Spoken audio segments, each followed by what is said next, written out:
going on, everybody? We are taking a quick little trip to the Qimen tea market. Just, pop in, taste some stuff. Not really expecting to find anything, but, just get those reps. So right off the bat, this trip is going much better. First of all, I got on the bus and the bus left immediately. Usually, because the bus leaves on the hour, and so usually what happens is you get to the bus and then you gotta sit there and wait on the bus for half an hour to an hour before it leaves. But I got on the bus 2 minutes before it was leaving, which was lucky. Second thing, and here's a pro tip for all of you who go to China in the future to source teas. If you're taking this bus, let me show you. So this is the basic bus. So that's if you're going to a village or a smaller city, you take these buses. And what you can do, and this is what I just did, is I told the woman, I was like, hey, here, and that way, it's like, look, I want to get off at the tea marketplace. And she was like, okay. And that way they can drive the bus generally in that direction. And they won't did what they did last time of take a different route and completely avoid it. All right. Trips to Qimen always take longer than I think. And I think it's because they do, like I mentioned in my last time I went to Qimen, these buses are cheap, but they sometimes act as delivery services, and then, like I did actually, you can customize, you can ask them to drop you off at a certain place. So they're not really point A to point B. They're like point A, and then they kind of go to this village, drop off that one old guy, kind of come down to drop off a package. So that always takes a little bit longer, but I am here. That is Qimen's Tea City. So here we go. This is Qimen Tea City. I see some awards in there. I'm going to take a little bit of a pass through before I come back, but that shop is definitely going to be on the list. An award doesn't mean you have amazing tea, but it means your tea is better than somebody's. So this is all the, it looks like they just had a chestnut harvest. So you have all these chestnuts drying, and then they're cracking them. And that little boy's helping, kind of, his best. See, he's over there cracking chestnuts. This part is the kind of the trickiest part of hitting these tea areas. It's like, who do I go into first? I kind of like this guy. This guy is just organized and clean. Oh, I've been here before. Maybe not. My phone's kind of acting up because the screen's broken. But I went into a shop and he showed me a couple yinjens or jinmeis, which is kind of the eyebrow. But none of them smelled what I'm looking for. So yeah, saved myself a bunch of time there, not sitting down and trying all those teas. This shop I've been to. This is the shop I've been to a long time ago. I doubt they were.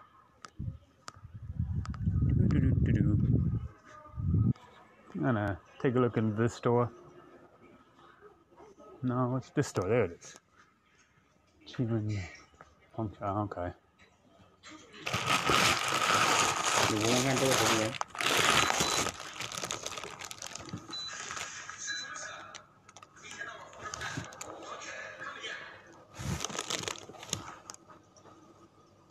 这香吗？试一下是不是？这多少钱？这个啊，对，这个800。800。对，这香吗？可以。你闻一下。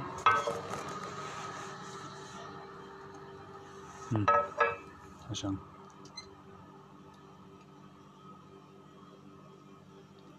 I went in there.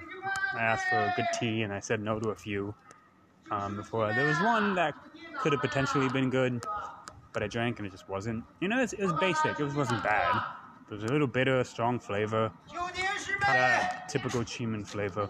That's not very exciting. And one of the hard parts about buying teas is well, one of the things I'm struggling with Qimen is that, so I walked, he goes, I'm like, hey, I want a Indian cha. I want a good tea. And he goes, okay, what kind of flavor? And I was like, shit, I don't really know how to describe what I'm looking for. So I threw words like complex, and I was like, fu, butaidan, complex and not too soft. But yeah, we'll see. There was a nice shop that I almost went into, but I peeked in, and they were playing cards, and I don't really want to. My Chinese isn't amazing. Gets me by on one-on-ones, but me by on groups. So I'm always a little shy when I see groups. I'm in a shop. I'm in the original shop that caught my attention, and the woman hasn't gotten up yet. Sorry, screen's broken again. Damn it. That's the owner, and she hasn't gotten up, even though I'm in the shop. So I think that's kind of funny. Ooh, cute pet.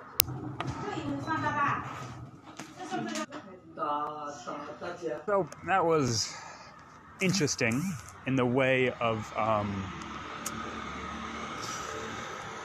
when you're a foreigner and you come to these tea areas, they kind of assume you don't know anything, and so they take you.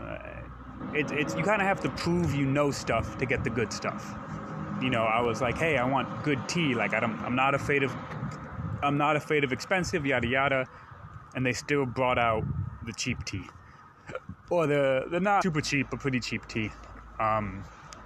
And then so I drank it, and at first I thought we were gonna go like kind of work the way up, and I was like, okay, I'm down for a tasting like that. But then it was clear after the first tea they were kind of expecting me to buy. I wasn't able to get it on film, but the dad was pleasantly racist. I don't know if it's racist. If you don't like he was just like, no, we don't sell to. At one point when they found out I was American, they go, he don't sell to Americans. And the mom goes, no, we sell to Americans, we don't sell to Japanese. And then I was like, why? Like, why don't you sell to Americans? And he was like, Americans are bad people. And I was, no, Japanese are bad people. And I was like, oh, older generations. This is why, though, I always suggest that if you're going to go to tea markets like this, it's a good idea to bring your own tea, like a tea that you consider to be good quality. Just first of all to show them, like, this is kind of what I'm looking for, but also to show them that you know what quality is. When they drink it and they go, oh, this is good tea. Okay, you know good tea. We got to bring out the good stuff for you. Otherwise, yeah, they're just going to assume you don't know. So I'm in a very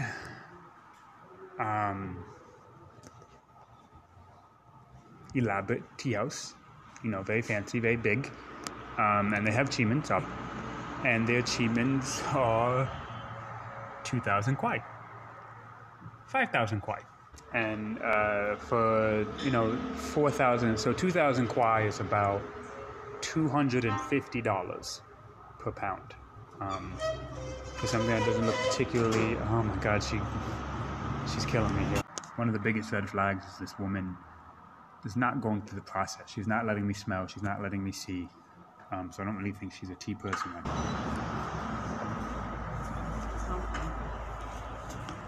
Yeah, the lady was nice and we chatted and this, that, and the third, but the tea was nothing. And if I had to take a guess, this is when you're kind of looking at the remnants of gift tea, where you give somebody a tea for the brand. You give someone this is, especially a couple years ago, China has since outlawed this sort of practice, but you're a business owner in an area and Chinese New Year comes around and you give expensive tea to the local government, and it's like a bribe without a bribe. It's like a preemptive bribe, which is very, very common. But the government actually outlawed that a few years ago, which actually completely changed a lot of the tea market. I was talking to a guy who worked in so the outlaw of this kind of gift tea, this gift giving things, changed the market actually quite a bit. I was talking to a guy who worked for a Taiping Ho Kuei factory, and Taiping Ho Kuei is one of those gift teas because Taiping Ho Kuei is very, very expensive. And he said that around Chinese New Year, he would just fill up his car with expensive teas, and basically in a few days make the money he needed basically for the year. Because, he would go to the business owners and they needed to buy tea to give to the local government. And he said that, but then these new laws came in and he couldn't do that anymore. And so he has to focus more on individual drinkers, you know, the normal tea customers, tea drinkers. It's very interesting. But, you know, one of the red flags, and, you know, you go to enough of these tea shops, you start to recognize red flags, like I mentioned, was that the woman didn't, I was like, okay, let me try the expensive tea. And he went away, and this is, you heard me say, like, oh, woman, you're killing me. It's because, you know, she was going to go get the tea, and I was kind of looking around, and I turned back, and she has put the tea gong fu grandpa style, not enough leaves, but giving me no chance to taste or smell or do anything that you should do when you're selling an expensive tea.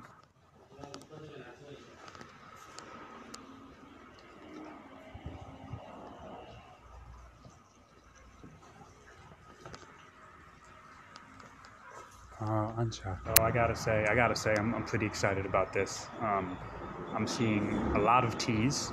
I'm seeing, you know, they have that wooden thing you just saw was a traditional rolling machine. So they're definitely part of, you know, they're still with the traditional culture and the traditional making. You know, they're not trying to be modern or cheap. And as you saw, there's two Ais sorting tea by hand. And so there's a lot of good things here. There's also some ansha, which is a local heicha. And let's see if I can flip the camera and show you. And so it's not really my favorite, but I'm excited, so I buy some for the fuck of it.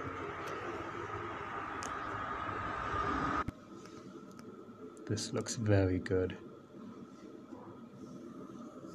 I'm not usually a fan of this, but this smells very good. And this tea house is beautiful. When I go to a tea house, I want to see this. So this tea house is beautiful, and I'm very excited. I'm very happy. But what I need to be careful of is not letting the excitement create a bias. You know, it's happened before where it's beautiful and having a great time. The guy's so nice, and I'm like, oh, it's a great tea. And then I take it home, and I'm like, oh, it's actually not a great tea.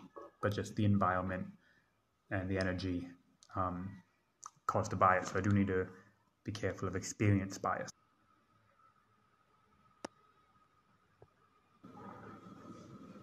When I go to a tea house, I want to see this.